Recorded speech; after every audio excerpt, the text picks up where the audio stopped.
코로나19로 인한 사회적 거리두기가 계속되면서 곳곳에서 불만들이 쏟아지고 있습니다. 아직 뚜렷한 완화 조짐이 없는 가운데 일상으로 복귀해야 한다는 여론과 아직 위험하다는 여론이 충돌하고 있습니다. KBS 아메리칸 뉴스 오늘 관련 소식으로 시작합니다. 트럼프 대통령의 단계적 완화 지침에 따라 오늘부터 일부 주정부가 자택 대피령을 해제시켰습니다. 이를 두고 아직은 이르다는 우려와 경제를 살려야 한다는 입장이 맞서고 있는데요. 코로나19 누적 사망자가 4만 명을 넘은 시점에서 각 주들이 향후 어떤 선택을 하게 될지 관심이 모아집니다. 이유수 기자의 보도입니다. 오늘부터 텍사스주와 벌몬트주의 경제활동이 일부 재개됐습니다. 주립공원이 다시 개장했고 상점들도 속속 문을 열었습니다. 하지만 아직은 때가 아니라는 우려의 목소리도 있습니다. 앤서니 파우치 국립전염병연구소 소장도 경제활동 봉쇄 해제를 요구하는 시위대에게 일침을 가했습니다. 코로나19 바이러스의 완벽한 통제 없이는 경제 회복도 어렵다는 것이 그 이유입니다. 경제적인 관점에서는 당장 손해가 발생할 수밖에 없지만 성급한 경제활동 재개는 더 큰 손실로 이어질 수 있다는 뜻으로 풀이됩니다. 실제 지난주 해변을 개방한 플로리다주에서도 문제가 발생했습니다. 주말에 해변을 찾은 수백만 명의 시민들이 마스크를 착용하지 않았고 사회적 거리두기도 지키지 않은 겁니다. 통제가 없을 경우 자발적인 노력이 뒤따르지 않는다면 확진자 수가 더 늘어날 수 있는 상황으로 보입니다. 그러나 경제활동 재개를 찬성하는 입장도 있습니다. 자택 대피령으로 2,200만 명이 넘는 근로자들이 실직했고 GDP의 3분의 1을 차지하는 소매 판매율이 크게 떨어졌기 때문입니다. 연방준비제도의 집계에 따르면 자택 대피령이 발효된 지난달 생산량은 5.4% 감소했고 이는 지난 1946년 이후 가장 큰 폭의 하락세입니다. 국제통화기금 IMF 역시 올해 미국 경제 성장률이 마이너스 5.9%를 기록할 것으로 내다봤습니다. 이는 글로벌 금융위기 당시인 2008년 기록의 2배가 넘는 수치로 경제활동 재개를 촉구하는 목소리가 커지고 있는 이유이기도 합니다. 캘리포니아주에서는 다음 달 중순인 18일쯤 경제활동이 재개될 것이라는 예측이 지배적입니다. 하지만 주 정부는 사망자가 증가세를 나타낼 경우 얼마든지 시기를 뒤로 늦출 수 있다고 밝히며 경제활동 재개에 신중을 기하고 있습니다. KBS 뉴스 이우수입니다. 지난주부터 봉쇄령 해제를 요구하는 시민들의 시위가 계속되고 있습니다. 일각에서는 트럼프 대통령이 시위를 조장하고 있다는 논란까지 불거지고 있습니다. 김경일 기자입니다. 텍사스주 의사당 앞은 USA를 외치는 수많은 사람들이 성조기를 들고 모였습니다. 코로나19로 인한 봉쇄 조치가 계속되자 이를 해제하라고 요구하는 겁니다. 락다운 해제를 요구하는 시위는 미네소타, 오하이오, 아이다호, 캘리포니아주 등 전국에서 이어졌습니다. 주말을 거쳐 시위가 확산 중인 가운데 트럼프 대통령이 시위를 부추겼다는 논란까지 이어졌습니다. 지난 17일 몇몇 주를 겨냥해 너무 지나친 봉쇄가 이어지고 있다고 선동했다는 것입니다. But I think some things are too tough. And if you look at some of the states you just mentioned, it's too tough, not only relative to this. 워싱턴 포스트는 공화당 지지자들과 극우 음모론자 등이 반대 시위를 조작하고 있다고 보도했습니다. 이런 가운데 뉴욕시 자코비 메디컬 센터 보건 종사자들은 의료진들에 대한 정책적 보호를 외치는 시위를 펼쳤습니다. So we got sick by the thousands and some of us died. And many of us are still sick. 확진자 숫자가 늘고 있어 봉쇄 완화를 반대하는 의견도 많습니다.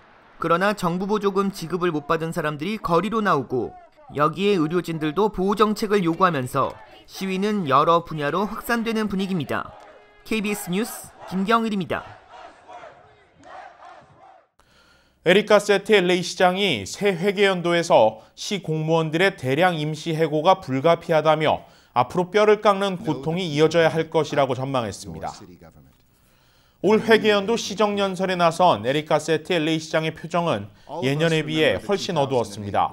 지금의 어려움이 2008년 금융위기 당시보다 훨씬 심각하다고 전했습니다. But there's no way to sugarcoat this. This is bigger and it will hurt more. 9.11 테러 당시 3분의 1까지 이용객이 줄었던 LA 국제공항은 지금 95% 이상의 운행이 중단된 상황입니다. 숙박업계도 붕괴됐습니다. LAC 역시 그동안 모아뒀던 자금에서 무려 7천만 달러를 코로나19 사태에 투입하고 있습니다. 당장 내년 회계년도부터 시 공무원들의 대규모 임시 해고가 불가피한 상황이 됐습니다. That our civilian employees will take 26 furlough days over the course of the next fiscal year, the equivalent of a 10% reduction in pay. 가세티 시장은 그러나 섣불리 지금의 강도 높은 조치들을 완화할 수는 없다고 강조했습니다. 시민들의 건강이 담보될 때 무너진 경제도 금방 되살아날 것이라며 언제를 논하기보다 어떻게 일상으로 돌아가는가 하는 과정이 더 중요하다고 밝혔습니다. 한편 가세티 시장은 오늘 대규모 예산 삭감 내용이 담긴 새 회계년도 예산안을 발표했습니다. 가세티 시장은 그 밖에 연방정부의 추가 경기 부양안에 각 지역 도시들의 지원을 포함시킬 것도 촉구했습니다. 다가오는 여름 시즌에도 많은 사람들이 모일 수 있는 대규모 행사는 자제해야 한다는 여론이 지속되고 있습니다. 이에 따라 미국 내 내노라 하는 유명 축제들이 취소나 연기를 결정하고 있습니다. 그 밖에 관련 소식 이채은 기자가 정리했습니다. 세계 최대 만화 축제인 샌디에고 코믹콘, 마블 스튜디오 등 유명 영화사와 스타들이 대거 참석하며 매년 13만 명의 팬들이 축제를 찾았습니다. 하지만 올해는 코로나19 여파로 처음으로 행사가 취소됐습니다. 뉴욕시도 마찬가지입니다. 성소수자들을 알리기 위해 시작된 프라이드 퍼레이드를 포함한 6월에 개최될 대형 행사 모두 연기 또는 취소됐습니다. 행사 주최 측도 다가올 여름에 참가자들의 안전을 보장할 수 없다며 시 정부의 지시를 따르겠다고 답했습니다. 페이스북이 미국 내 감염 의심자의 분포를 나타내는 지도를 공개했습니다.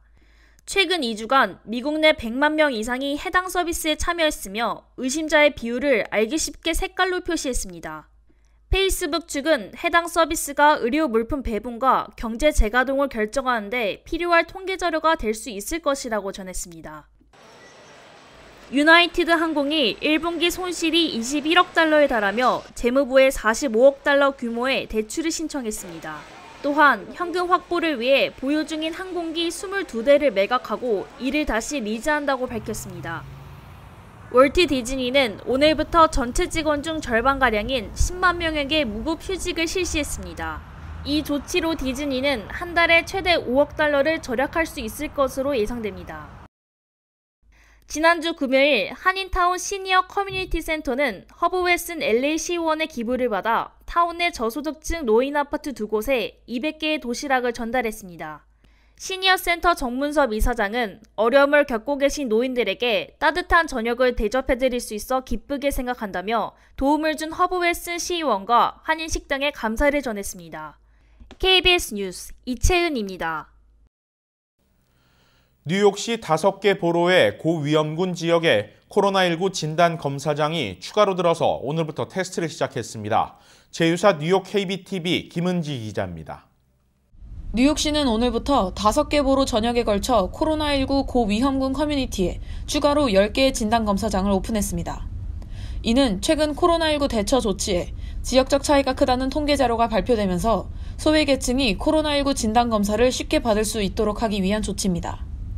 특히 고위험군인 기저질환자, 65세 이상 고령층, 헬스케어 종사자, 요양원 종사자들이 이번에 문을 연 시설을 통해 주당 약 6,000회의 진단검사가 진행될 것으로 예상됩니다.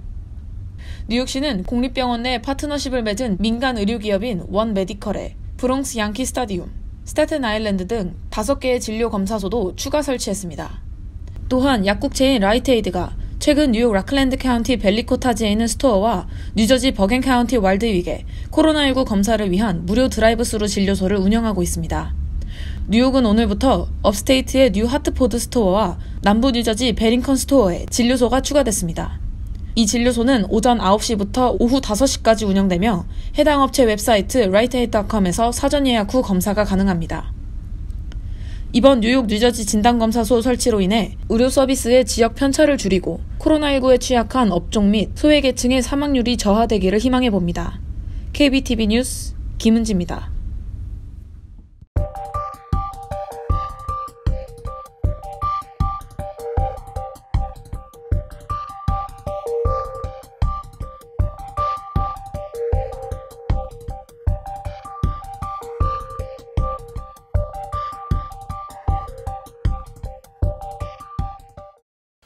2001년 9.11 테러보다도 2008년 금융위기 때보다도 지금의 코로나19 사태가 가져온 경제 위기는 더욱 심각합니다.